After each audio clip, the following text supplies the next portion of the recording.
রাস্তায় গাড়ি চালায়, 5 বেলার নামাজ পড়ে। একটু নিজেকে জিজ্ঞাসা করো বাবা, তুমি পারবা না কেন?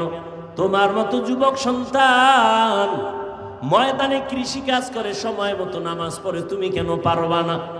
তোমার মতো যুবক চাকরি করে রে, আবার পুলিশ বিডিআরের, 5 বেলার নামাজ পড়ে, অভাব নাই, তুমি কেন পারো না?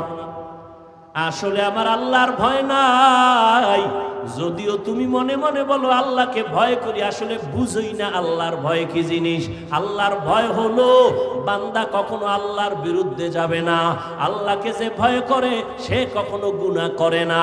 সহজ কথায় হলো গুনাহ থেকে নিজেরে বাঁচাইয়া রাখার নাম হলো আল্লাহর ভয়। हर के दारद खौफे हक़दार दिल मदाम जन्नतुल मअवा देहदु रामका। ও পর্দার আড়ালের আম্মা জানেরা, বোনেরা, আপনাদের জীবন কত ধন্য। 6টা ছেলের মাথায় পাগড়ি দিলাম, এরা কোরআনে হাফেজ। এরে আম্মা জান, এই দুনিয়াতে যত ভালো সন্তান আছে সব আপনাদের অবদান। মা ভালো, সন্তান ভালো, গাছ ভালো, ফল ভালো। এরে আম্মা জান, এই কারণে আপনাদের মর্যাদা পুরুষের থেকে বেশি। আল্লাহ বাড়াইছেন, নবী বাড়াইছেন, ইসলাম বাড়িয়েছে। আর কোন নেতা খাতায় বাড়াইতে পারে নাই। বরং যেই নেতা খাতা তন্ত্র আর মন্ত্র দিয়া, সংবিধান দিয়া নারীর মর্যাদা বাড়াইতে গেছে, এরা নারীদের অপমান করেছে। ও আম্মা জানেরা, আপনাদের মর্যাদা, আপনারা আম্মা জান এত দামি, আলেমদের মা, নবীদের মা। আপনারা ঈসা নবীর মা মারিয়ামের মতো দামি, আপনারা মুসা নবীর মায়ের মতো দামি।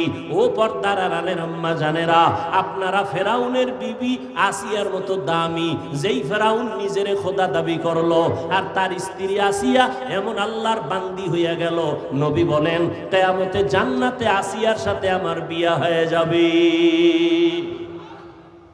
আপনারা খাদিজা রাদিয়াল্লাহু তাআলা আনহার মতো দামি নারী, আপনারা আয়েশা রাদিয়াল্লাহু তাআলা আনহার মতো দামি নারী, আপনারা ফাতেমা রাদিয়াল্লাহু আনহার মতো দামি নারী। এরে আম্মা জান, এই দুনিয়াতে, দুনিয়ার লাইনে, আখিরাতের লাইনে যত ভালো সন্তান আছে আপনাদের আদর্শের কারণে। ও আম্মা জানেরা, আপনার সন্তানটাকে আপনি ডাক্তার বানান, বাধা নাই। ইঞ্জিনিয়ার বানাবেন, বাধা নাই। প্রফেসর বানাবেন, বাধা নাই। তবে আমার দাবি, বেয়াদব বানাবেন না। আপনার সন্তানের ব্যবহারে যেন কখনো আলেমরা কষ্ট না পায়, আপনার সন্তানের আচরণে যেন কখনো মা বাপ কষ্ট না পায়, আপনার সন্তানের ব্যবহারে যেন কখনো শিক্ষকেরা কষ্ট